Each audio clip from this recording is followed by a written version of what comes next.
The current oxygen concentration in Earth's atmosphere is about 21%. You humans are designed for that environment, and the range of oxygen levels you can actually tolerate may be narrower than you think. Generally, below 19.5% is considered an oxygen-deficient environment, and below 17%, judgment and cognitive function begin to decline. And of course, at 0%, a person loses consciousness almost immediately and dies within minutes. So what happens on the other end when oxygen levels go up? Let's be generous and increase the oxygen concentration across the entire planet. If we turned Earth into one giant oxygen chamber, wouldn't life somehow feel richer and more vibrant? Today, we're going to explore what would actually happen if Earth's oxygen levels increased.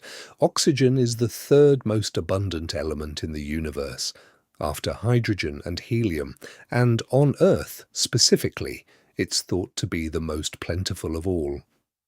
In today's atmosphere, it ranks second after nitrogen at 78%. But that hasn't always been the case throughout Earth's history. Earth formed about 4.5 billion years ago, yet oxygen didn't appear in the atmosphere until roughly 2.5 billion years ago. Before that, the atmosphere was mainly carbon dioxide and nitrogen. Around 2.5 billion years ago, organisms called stromatolites began to thrive, releasing oxygen as a byproduct. As stromatolites absorbed CO2 and pumped oxygen into the air, Earth's temperature dropped sharply, to the point where the entire planet may have frozen over. As a result, the anaerobic bacteria that had dominated until then, and even the stromatolites themselves, were pushed to the brink of extinction. Still, it wasn't all bad. The arrival of oxygen in the atmosphere set the stage for the emergence of organisms like us humans, who generate energy by using oxygen. Even today, more than half of the oxygen supplied to the atmosphere by photosynthesis comes from microorganisms living in the ocean. So the fact that you can watch this science sleep video right now may well be thanks to stromatolites that have called the ocean home for over 2 billion years. Even after stromatolites appeared, though, Earth's oxygen levels were never constant. You may have heard that oxygen once reached 35%, higher than today, but measuring ancient atmospheric composition is incredibly difficult, and estimates vary widely.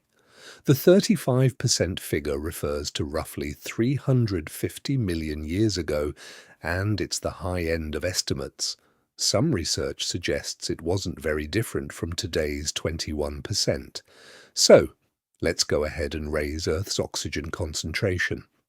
Well, before we do, one important note. There's a key difference between adding new oxygen molecules to the atmosphere versus replacing other gases like nitrogen with oxygen. For example, even at 100% oxygen, if air pressure is only 0.1 atmospheres, a human can't breathe. Conversely, at 2 atmospheres of pressure, you can breathe just fine, even at 10.5% oxygen. What really matters is how many oxygen molecules exist in a given volume of air, technically expressed as partial pressure. Incidentally, descriptions of oxygen therapy chambers often blur the distinction between partial pressure and concentration, so it's worth being careful. With the science sleep suit, we could either pump fresh oxygen into the atmosphere or swap out nitrogen. And today, as a demonstration of its power, we'll go with replacing the nitrogen. The effects of rising oxygen levels are wide-ranging, so let's break them into 3 areas: effects on human health, effects on other living things, and effects on the global environment. All right, raising the oxygen levels now, leave it to me. Here we go. Help. With the power of the science sleep suit, we've successfully raised Earth's oxygen concentration. First up, The effects on human health. You might assume more oxygen is always better, but as the saying goes, too much is as bad as too little. Extremely high oxygen levels cause a condition called oxygen toxicity. Oxygen is useful to living things because it readily pulls electrons away from other molecules, releasing energy, but that same property can work against us. You may have heard of reactive oxygen species, free radicals. These are oxygen molecules that have grabbed electrons from water or other substances, and they can react with and damage cell membranes, DNA, and other things the body can't do without.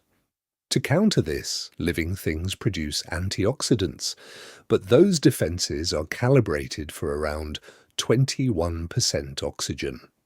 Push well beyond that, and oxygen toxicity begins to break down the human body.